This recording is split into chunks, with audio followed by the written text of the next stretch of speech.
Allah, indahnya Musola Raudah. Dan syukur Alhamdulillah hari ini kita nak jauhlah Al-Quran dengan topik rapuhnya. Apa yang rapuh? Rapuh cintamu ke, rapuh hatimu ke, janjimu ke, gitu. Kita tak pasti. Kita nak tanyalah kepada empunya badan sendiri, iaitu panel kita Al-Fadhil Ustaz Muhammad Azli Abdullah, pengurusi Musola Ar-Raudah. Assalamualaikum. Yang bersama kita sekali. Ustaz sihat? Alhamdulillah. Waalaikumsalam. Dengan kabarnya sakit tekak? Sakit. Dia ada sikit. Balik pada Mekah itu dia. Masya Allah. Mari kita doakan sama-sama, moga Allah berikan kesembuhan dan kesihatan kepada Ustaz. Masya Allah. Walaupun begitu, Ustaz tetap nak berkongsi majlis ilmu pada hari ini. Kita nak beri tumpuan kepada perkara yang rapuh. Ustaz, kita nak rujuk pada surah apa ni Ustaz hari ini? Baik, terima kasih tadi. Alhamdulillah wassalatu wassalamu ala Rasulillah wa ala alihi wa sahbihi wa man tabi'ahu wa nasarahu wa man wala. Alhamdulillah, syukur kepada Allah Subhanahu wa taala. Pagi ini Allah pertemukan kita di majlis ilmu di 10 Syaban, dan kita hari ini insya-Allah kita membincangkan surah Al-Ankabut, iaitu surah labah-labah. Kita beri tajuk rapuh. Kenapa tajuknya rapuhnya? Kerana dia ada kaitan dengan Ankabut itu sendiri, bagaimana Ankabut itu membina sarang. Nanti kita akan bincangkan selepas ini. Cuma saya akan sebut di peringkat awal ni berkenaan dengan sedikit dia punya latar belakang surah Al-Ankabut ni. Surah Al-Ankabut ni adalah surah Makkah, mengandungi 69 ayat, ada 982 kalimah perkataan, dan ada 4,200 huruf dalam. Masya Allah, banyak paling. Allah. Dan turun ini, surah ni diturun selepas turun di surah Rum, dan merupakan surah Makkah yang antara yang terakhir turun kepada Nabi kita Muhammad sallallahu alaihi wasallam. Bermakna selepas itu Nabi berhijrah ke kota Madinah. Surah Al-Ankabut ni, Talib dan juga para penonton yang saya kasih sekalian, merupakan satu surah yang mana Allah Subhanahu wa taala menempelak mereka-mereka yang menyembah selain daripada Allah Subhanahu wa taala dari kalangan musyrikin, yang mana mereka ini sebagaimana kita mengetahui mereka ini menyembah asnam, menyembah berhala. Dan ayat ini, surah Al-Ankabut ini, terutamanya ayat 41, dia berkait dengan surah Al-Baqarah ayat 26, iaitu berkenaan dengan penceritaan serangga dan juga binatang yang Allah sebutkan, yang mana musyrikin Makkah pada ketika itu menempelak Nabi SAW dan para sahabat, dan juga memperkecil dan memperlekehkan Al-Quran yang Allah turunkan kepada Nabi kita. Nanti kita akan bincangkan bagaimana tempelak mereka itu yang Allah nyatakan dalam ayat 41. Namun, apa yang saya nak sebut sebelum itu, surah ini adalah merupakan surah yang mana di awal-awal, kalau kita buka surah Al-Ankabut ni, kita lihat Allah bercerita tentang taklif ataupun tanggungjawab kita sebagai hamba Allah Subhanahu wa taala. Yang mana Allah sebut di awal pada ayat kedua, Allah kata, adakah manusia itu merasakan dia akan ditinggalkan begitu sahaja? Dengan dia mengatakan tidak diuji. Bermakna setiap manusia, terutama kita orang yang beragama Islam, mukmin, kita akan diuji oleh Allah Subhanahu wa taala dalam banyak segi. Ada orang diuji dengan kehidupan dia yang dhaif, ada yang diuji dengan anak-anak yang berbagai kerana, ada orang yang diuji dengan kekayaan itu sendiri. Jadi ujian-ujian itu sebenarnya adalah satu, apa kita kata, proses untuk mematangkan manusia, terutamanya kita insan yang beriman ini, manusia beriman ini, untuk menjadikan kita ni hamba Allah yang gagah, yang hebat, supaya nantinya kita berusaha untuk melakukan segala jenis kebaikan sementara kita masih hidup, untuk membawa amalan itu nanti bertemu dengan Allah Subhanahu wa taala. Itu di awal-awal surah Al-Ankabut, dan sedikit dia punya latar belakang surah Al-Ankabut tadi. Ya, faham, masya-Allah. Dan sangat menarik, tajuk kita bersesuaian dengan surah yang dipilih ni, berkaitan dengan labah-labah. Kenapa kerapuhan itu dikaitkan dengan labah-labah? Masya-Allah. Baik, kalau kita tengok pada ayat 41 ya, pada ayat 41 surah Al-Ankabut ni, Allah menyebut, a'udzubillahi minasyaitonir rajim, masalul ladzina ittakhadhu min dunillahi awliya kamathalil ankabuti ittakhadhat baita wa inna awhanal buyuti la baitul ankabut law kanu ya'lamun.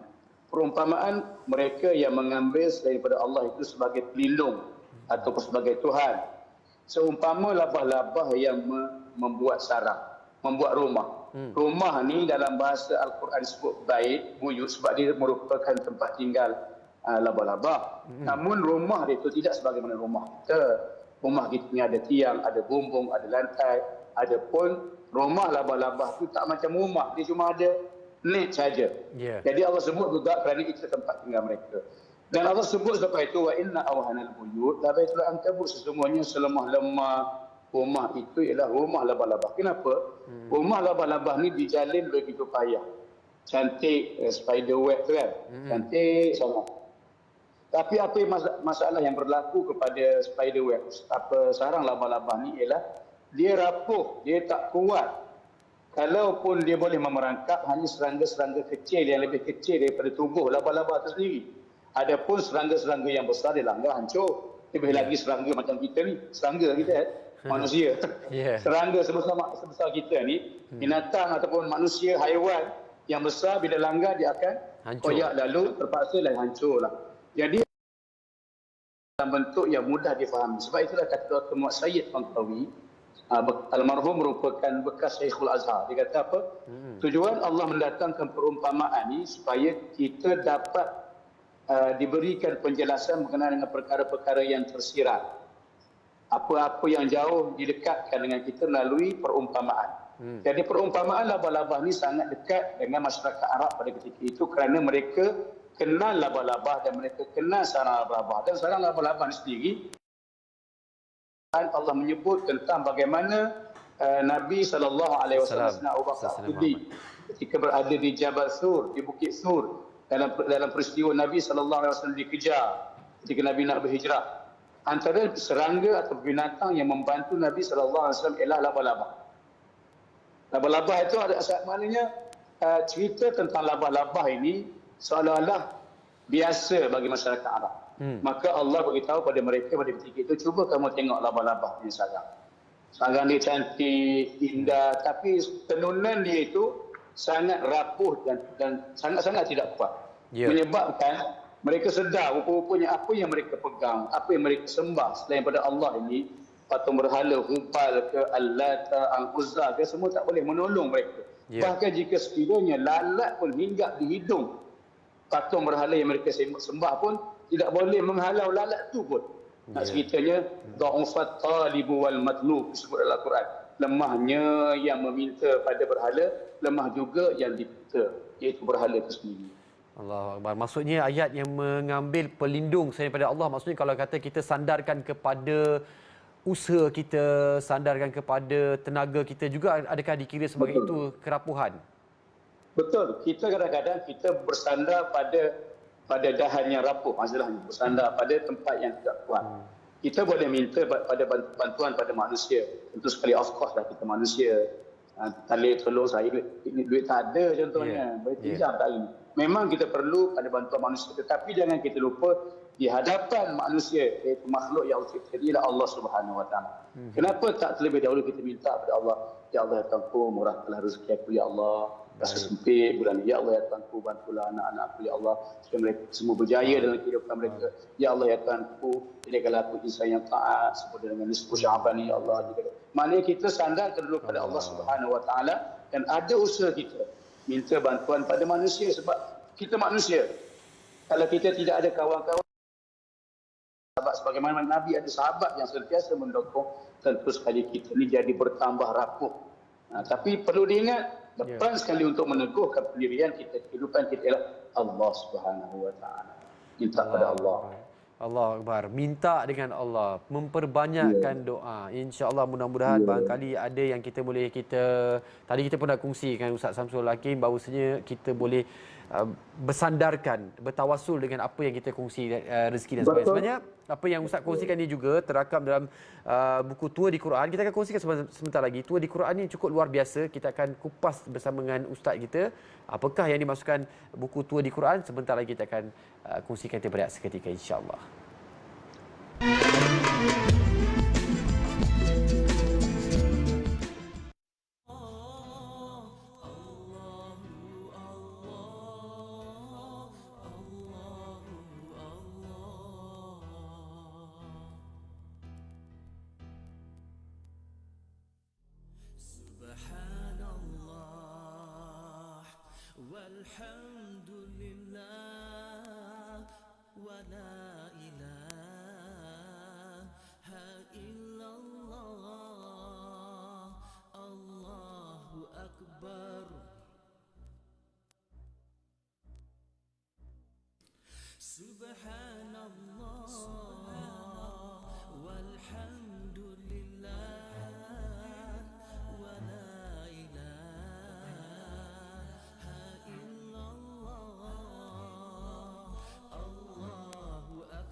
Subhanallah, itu dia.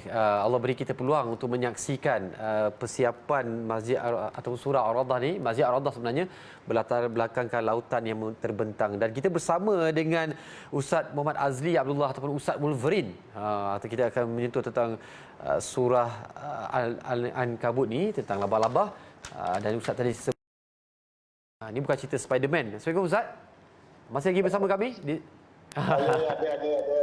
Ada Ustaz. Dan tadi sebelum kita berehat, kita sentuh tentang Tua di Quran. Dan saya sangat yakin bahawasanya ini adalah buku yang sangat baik untuk kita jadikan rujukan menuju ke bulan Ramadan. Sebab dia cukup padat. Dia ibarat satu rujukan pantas untuk kita fahami apa isi-isi Al-Quran. Mungkin Ustaz boleh sentuh sikit tentang Tua di Quran. Dan apa kaitannya Tua di Quran dengan persiapan masjid ni? Apa kaitan dia sebenarnya? Silakan Ustaz. Baik, terima kasih Khalid. Khalid banyak buat review pasal Tua di Quran. Terima kasih banyak-banyak. Buku Tua di Quran ni adalah satu buku yang saya cuba bantu diri saya sendiri, keluarga dan juga masyarakat, orang awam di luar sana supaya dekatkan diri dengan Al-Quran. Di mana buku yang disusun dalam bentuk tua 30 hari, perjalanan selama 30 hari, ataupun jauhlah 30 hari, satu hari satu juzuk sampailah hari ke-30, selesailah kita menghabiskan 30 juzuk Al-Quran itu, kita faham insya-Allah dengan latar belakang setiap juzuk itu. Yang mana saya susun dalam bentuk konteks. Contoh ayat 1 hingga 10 itu apa konteks ceritanya. Ayat 11 hingga 15 apa konteks ceritanya. Saya satukan untuk memudahkan kefahaman mereka yang membaca Al-Quran supaya mereka rasa rupanya mudahnya nak faham Al-Quran. Sebab kadang-kadang bila kita baca Al-Quran, tengok terjemahan, kita rasa alamak bela lah. Tiba-tiba cerita lain, lepas tu undur balik. Kenapa? Kita tak faham konteks cerita. Jadi saya susun elok-elok supaya kita tak tersasar dalam pembacaan kita dan kita dapat memahami apakah sebenarnya Allah nak beritahu kepada kita. Kerana Al-Quran ini tidak sebagaimana buku cerita, dia tidak sebagaimana novel, tidak sebagaimana buku-buku travelog dan sebagainya. Dia satu wahyu yang Allah tunjukkan pada kita, turunkan pada Nabi kita Muhammad SAW untuk jadi panduan pada kita. Jadi panduan itu kita kena pandai, pandai memahami apa konteks ataupun cerita, apa perkaitan apa cerita dalam Al-Quran. Jadi buku ini kami sediakan bersama dengan buku 40 hadis perjuangan yang kami jadikan sebagai satu bahan utama untuk sumbangan kepada pembinaan Musalla Ar-Rawdah, yang mana separuh daripada pembelian buku itu ada Quran dan juga 40 hadis perjuangan. Separuhnya terus kita salurkan untuk pembinaan Musalla Ar-Rawdah. Dan saya nak beritahu juga lah, buku itu ada Quran ni harga RM60 ni adalah minggu ni lah minggu terakhir, sebab kita selepas ini akan ada cetakan yang ketujuh. Yang ketujuh ni harga dia lebih tebal, harganya RM70, dan ada buku tambahan yang tebal daripada sebelum ini. Jadi 11 dia punya, kita kata apa, dia punya package tu masih ada, tapi ditebalkan sikit buku tu jadi harga RM70. Yang nak beli dengan harga RM60 ni, minggu ni adalah minggu terakhir, lepas ni kita akan start cetakan baru. Jadi sambil membeli, sambil mendapat input daripada buku ni, sambil dapat kita menyumbang kepada pembinaan Musalla Ar-Rawdah. Gitu tadi lebih kurang. Itu dia kaitan dia antara buku tua di Quran. Kita pun dah saksikan sama-sama. Merupakan seperti apa yang tertera di maklumat di kaca televisyen anda. Dan sebenarnya setiap apa yang anda kongsikan dengan mendapatkan buku ini barangkali dijadikan hadiah ke buat anak-anak nak masuk universiti dan sebagainya. Betul. Kan Ustaz, untuk barangkali kita tak tahu nak bagi Ramadan ni nak bagi apa. Kurma dah bagi, itu dah bagi, telekung dah bagi, semua dah bagi. Buku ni boleh kita diguna pakai untuk sepanjang bulan Ramadan mudah-mudahan. Dan Ustaz, kita nak teruskan dalam misi mencari ilmu berdasarkan tua di Quran yang dirujuk ataupun yang memberi ataupun menyaring daripada apa yang dikongsikan dalam Al-Quran ni Ustaz. Kita masih merujuk pada surah Al-Ankabut ini berkenaan tentang ayat 41. Ustaz, bagaimana kita nak jadikan bahawasanya Allah dan rujukan utama kita, dan kita nak, macam Ustaz kata tadi sangat betul, kita perlukan sahabat, kita perlukan keluarga untuk membantu kita, tapi kita nak yakinkan dalam hati kita ni bahawasanya kita nak sandarkan pada Allah je, tak nak sandarkan pada sesiapa pun yang Allah telah metaforakan dirinya ada selemah seperti sarang abang-abang. Macam mana tu Ustaz? Baik, kita sebagai mukmin, yang kita kata mukmin yang sejati, dia iman, dia amal dia makin bertambah, makin meningkat sahabat hari. Buruk maksiat itu semakin hari semakin jauh dan ditinggalkan. Jadi Nabi mengajar kita semenjak seawal-awal Nabi SAW diutuskan ke kota Madinah agar kita mencari Tuhan yang sebenar dalam melayari hidup kita ini. Kerana apa kita kata baklah kapal jugalah. Kalau salah yang mengemudi kapal kita, maka salahlah tempat destinasi yang kita nak tuju. Maka Allah cantiknya mengutuskan Nabi SAW yang menjadi pemandu kepada kita, membawa kita ke jalan Tuhan yang sebenar, yang mana kita tidak akan tersesat bila-bila masa selagi mana kita berpegang kepada ma in tamassaktum bihima, iaitu kedua-duanya, iaitu kitab Allah dan juga sunnah Nabi.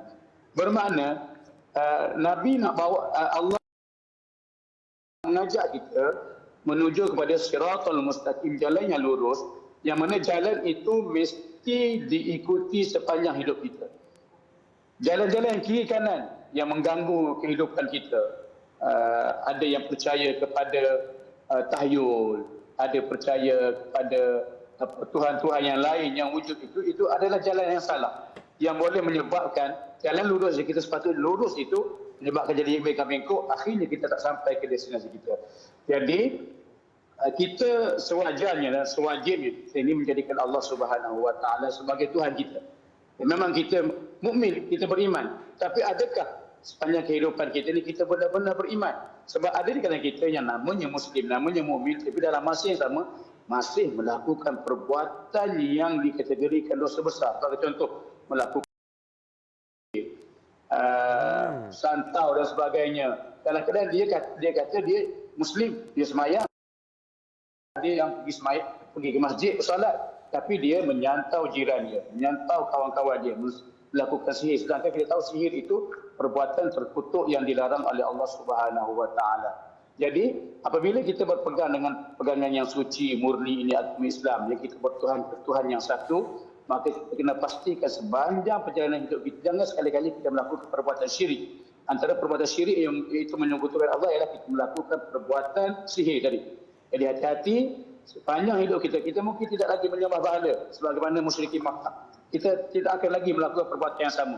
Tetapi tanpa kita sedar, banyak anasir-anasir yang mengganggu kita, yang seolah-olah macam menyokong kita melakukan perbuatan-perbuatan yang salah. Tanpa kita sedar, perbuatan itu salah. Kita anggap sebagai perbuatan itu perbuatan yang tak salah. Biasa dia kena ingat sepanjang hidup kita ini, pastikan ucapan La ilaha illallah Muhammad Rasulullah. Bukan sampai bila, bukan sekadar sebutan di mulut kita tapi di hati kita. Dan anggota kita, jawarih kita ni kita gunakan untuk memastikan dua kalimah syahadah itu kita turuti. InsyaAllah. Itu dari segi mentauhidkan Allah juga berkaitan juga dengan apa yang kita kongsikan tentang hadis Rasulullah SAW tentang pengampunan yang diberikan kepada mereka kecuali mereka yang syirikkan Allah dan mereka yang bermusuhan. Jadi berkaitanlah sangat cantik apa yang Ustaz kongsikan ini.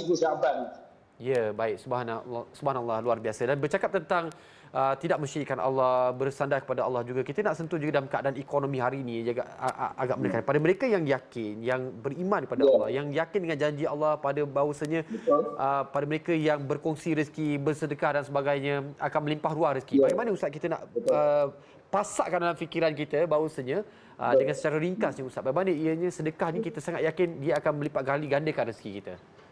Baik, kita kena yakin sebab Allah sebut. Kita pasak dalam kepala kita. Pasak kepala kita. Allah sebut dalam hadis kursi, unfiq alai. Bagilah, infakkanlah, aku akan bagi pada kamu. Wa mimma razaqnahum yunfiqun, daripada apa yang Allah rezekikan kepada kamu, kamu infaklah. Bermaksud, kita kena sedar pertama sekali rezeki yang masuk dalam poket kita, yang kita uruskan untuk jaga ahli keluarga kita, beri makan dan sebagainya. Siapa yang beri? Allah. Kita usaha saja. Walaupun kita usaha sekuat mana sekalipun bagai nak gerak, tapi kalau Allah tak izinkan rezeki itu milik kita, tak akan jadi milik kita. Sebab rezeki tak pernah salah alamat. Jadi oleh kerana rezeki itu Allah beri, maka kena penuhi apa yang Allah nak pada rezeki kita. Tuntutkan rezeki kita.